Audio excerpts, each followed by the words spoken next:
కాబట్టి నేను బీఆర్ఎస్ పార్టీకి హరీష్ రావు గారికి ఇలా పవర్ పాయింట్ ప్రజెంటేషన్ ఇస్తాడట కదా, నేను 2 సూటి ప్రశ్నలు అడుగుతాను. మీరు ఆ 2 ప్రశ్నలకు జవాబు చెప్పి తర్వాత మీరు పవర్ పాయింట్ ప్రజెంటేషన్ ఏంటి ఏమని ఇవ్వండి. ఒకటి స్పష్టంగా అడుగుతా ఉన్నా నేను, కృష్ణా వాటర్ రివర్ మేనేజ్మెంట్ బోర్డులో తెలంగాణ తరఫున 2016లో హరీష్ రావు గారు ఇరిగేషన్ మంత్రిగా ఉన్నప్పుడు మన పంపకాలలో, కృష్ణా నది పంపకాలలో 3% శాతాన్ని తగ్గిస్తూ ఒప్పుకుంటూ ఆయన సంతకాలు పెట్టి, మామూలుగా ఆంధ్ర తెలంగాణ విడిపోయినప్పుడు ఏమైందంటే మనకు తెలంగాణకు 37%, ఆంధ్రాకు 63% కృష్ణా వాటర్ పంపకాలు జరగాలని ఒప్పందం అయింది. అది దేనికోసమైంది ఒప్పందం? ఇది జాగ్రత్తగా వినాలి అందరూ కూడా.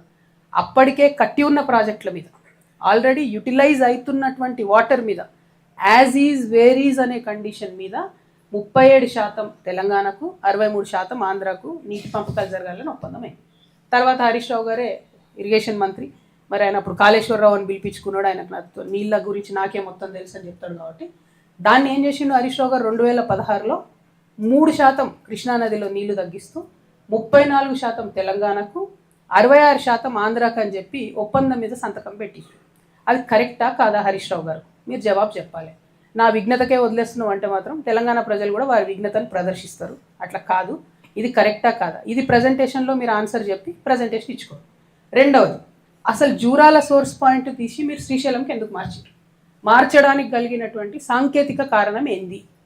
ఆనాడు కేసీఆర్ గారు కూడా ప్రజెంటేషన్ ఇచ్చినప్పుడు పాకాల జూరాల ఒక లింక్ పెడతామని ఇంకోటి చాలా చెప్పారు. అవన్నీ జరగలేదు. 100 అనుకుంటాం, 100 కావు. పాలిటిక్స్లో అయినా, ప్రభుత్వంలో అయినా, ఇంట్లో అయినా, అది మాకు కూడా తెలుసు. కానీ అల్టిమేట్గా ఇప్పుడు జరిగింది ఏంది? జూరాల నుండి శ్రీశైలంకి సోర్స్ పాయింట్ మారింది. ఎందుకోసం మారింది? నేను అలిగేషన్ చేస్తా ఉన్నా, కేవలం హరీష్ రావు గారి ధనదాహం కోసం మారింది. ఎక్కడైతే స్టార్టింగ్లో ఎల్లూరు అనేటటువంటి పంప్ హౌస్ ఉంటుందో, ఆ pump house open pump house ఉండే, దాన్ని నేను అండర్ గ్రౌండ్ పంప్ హౌస్ చేయడంతో 1400 కోట్లకు ఎస్టిమేట్ పెరిగింది. దాంతో నష్టం ఏమైంది? ఆ పంప్ హౌస్ కింద ఉంటుంది, దాంట్లో ఒకటి వాటర్ పంపింగ్ కెపాసిటీ తగ్గింది, ఇంకోటి శ్రీశైలం డ్యామ్లోంచి మనం తక్కువ లెవెల్లో తీసుకోవాల్సినటువంటి వాటర్ 30 మీటర్ల ఎత్తుకు పెరిగింది. అంటే నిండుంటేనే తప్ప తీసుకోవడానికి ఉండదు, కింద లెవెల్లో తీసుకోవడానికి లేదు. అట్లా నష్టం. ఇంకోటి పంపింగ్ కెపాసిటీ నష్టం. మూడవది అండర్ గ్రౌండ్ చేయడంతో అది వచ్చి కల్వకుర్తిలో ఉన్నటువంటి మోటార్లను కొడితే కల్వకుర్తి లిఫ్ట్ ఇరిగేషన్ ఇప్పటికి కూడా కేవలం 3 మోటార్లతోనే పనిచేస్తుంది.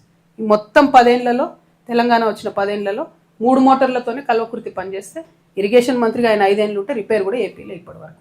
సో ఎందుకోసం ఈ మాట చెప్తా ఉన్నా అంటే, ఈ 2 ప్రశ్నలకు సమాధానం చెప్పి హరీష్ రావు గారు పవర్ పాయింట్ ప్రజెంటేషన్ పెట్టుకుంటారో ఏం పెట్టుకుంటారో పెట్టుకొని, కాకపోతే ఇది అసెంబ్లీలో చెప్పే అవకాశాన్ని వదిలిపెట్టి వచ్చి కూర్చొని పార్టీ ఆఫీస్లో చెప్పడం అన్నది మాత్రం కేవలం ప్రజల్ని మభ్యపెట్టడం, ఇది కరెక్ట్ కాదు.